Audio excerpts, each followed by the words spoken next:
Assalomu alaykum hammaga. Bizda yangi oshxona mebel. Необычный joy. Eni 3.35. Xo'p, tepa balandlik 80 santimetrlik seksiya tushadi. Pasti 2 qavat bo'lganligi uchun bu yerda o'sha narigi uyi betoni bo'lgan, olib bo'lmaydigan beton bo'lgan. Xullas.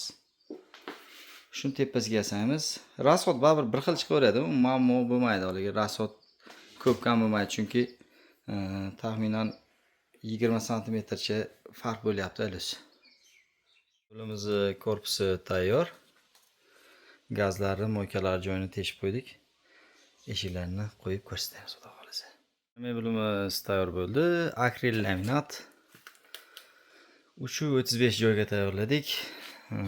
Xolodilnigi yo'q.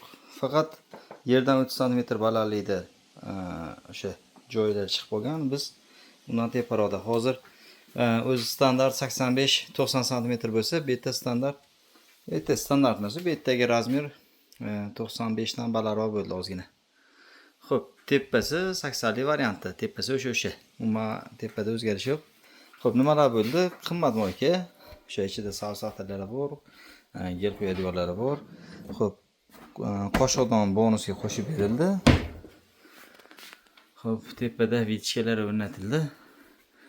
Tepadagi polkalari hammasi ikkitadan.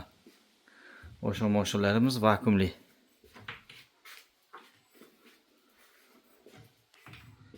Vakuum. Pastida bittadan polka qo'yib berdik.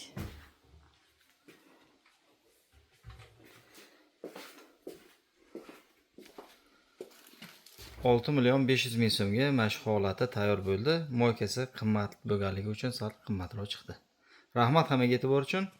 Qanaqa chiqdi? Fikr mulohazalar kommentariyada kutib qolamiz. Sog' bo'linglar.